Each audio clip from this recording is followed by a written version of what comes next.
they had allowed the princess into the masjid to go pray. So as he's leaving, he catches a glimpse of the princess inside the musalla of the masjid praying 2 rak'ahs of nafl. And the scene was just so incredible to him. It was such an amazing scene. And he basically just fell in love with the princess. It was just a very beautiful image to him, and he fell in love with her. And it became more than that. He became infatuated with her.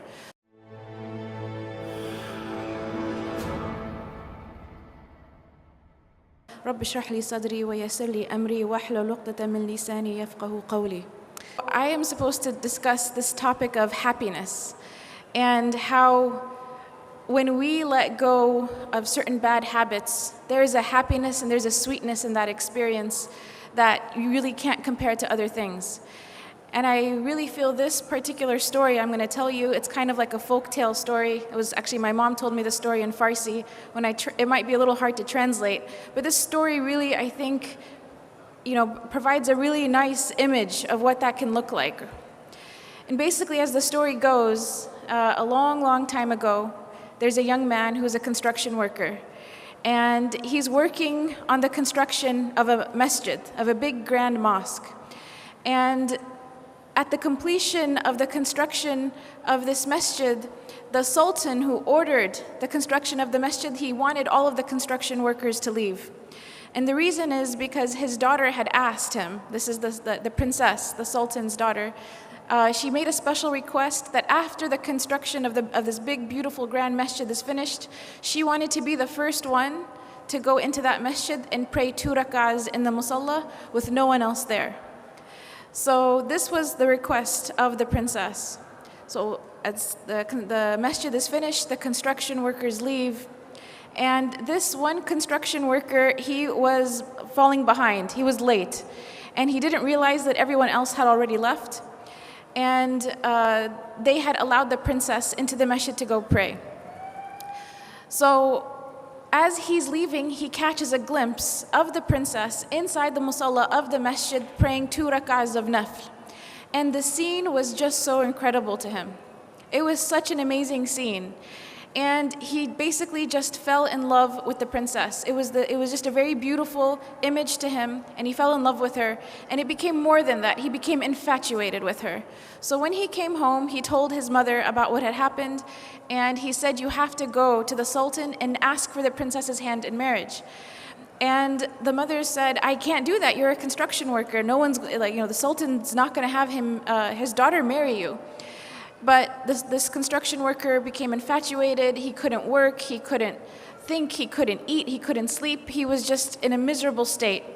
And the mother, out of fearing for her son and his well-being, she realized that if she doesn't do something, he may die because he's refusing food and water at this point. So she goes to the palace and she asks to speak to the sultan, and the guards, they turn her away. And she insists and she says, "My son is going to die. I have to talk to the sultan." So finally, they let her talk to the sultan. And she mentions the story to the sultan, and the sultan asks that she come back with the construction worker. So they come back together, and he tells the construction worker, after everyone leaves the masjid at nighttime, after Isha prayer, you have to come and pray qiyam in this masjid for 40 nights. If you come and pray qiyam in this masjid for 40 nights straight, I will let you marry my daughter. And he said there will be someone there to make sure that you come, and if you miss a day, we'll know about it. So in 40 days, if you fulfill your end of the bargain, I will let you consider my daughter for marriage. So the construction worker is excited. This is a chance at life. So he goes the first day and he prays qiyam in the masjid after everyone leaves. And he goes the second day and the third. And after a few weeks, he notices that he's getting better. He's eating again, he's drinking again. He cares about life again. And eventually he starts to really, really enjoy coming to the masjid and praying qiyam when everyone else has left. To such an extent that he starts to pray to Allah, that Allah never takes away these beautiful moments that he has with him, alone in solitude, praying to him in the night. So 40 days pass, 50 days pass, 60 days pass, 70 days pass, and eventually the Sultan asks to see the construction worker. And he says, "How come you didn't come see me? You fulfilled your end of the bargain. You prayed all 40 nights. We saw that you prayed. How come you didn't come and see me?" And the construction worker turns to the Sultan and he says, "Before I saw your daughter, my heart was empty. And the first thing of beauty that my heart was exposed to was your daughter. And that's why it grabbed onto that experience. But then after I started praying in the masjid for 40 nights, my heart witnessed a beauty that was much greater than her. My heart witnessed a beauty that it has never felt before." And he tells the Sultan, he goes on to say, "Thank you so much for offering me your daughter to consider, but I am happy where I am and I am in no need of her." And he goes on his way. And he doesn't marry the princess because he had found a love and a beauty and a happiness that was much greater than just seeing the princess that one time. And this was the love of Allah subhanahu wa ta'ala. This is the beauty of a close relationship with Allah subhanahu wa ta'ala. This is something that only the one who has experienced it can really talk about it. Or can, and even if they were to try to talk about it, it doesn't do it justice. And Ibn Taymiyyah, he talked about this. He said, the one who does not enjoy the Jannah of this life will not enjoy the Jannah of the next life. And the scholars talked about what did Ibn Taymiyyah mean. And it's to be in a state where the slave of Allah loves Allah so much and is pleased with their Lord, and Allah loves His servant so much and is pleased with His servant. And this is mentioned in the Quran, radiyallahu anhum wa radu an. This is referring to the companions, but it's this mutual relationship of love with the Creator. When we talk about the categories of sweetness of Iman, to love Allah subhanahu wa ta'ala more than we love everyone and anything else, including ourselves, is something that brings the sweetness of Iman. And you could think, how could loving someone other than myself bring happiness? Only when it's Allah subhanahu wa ta'ala.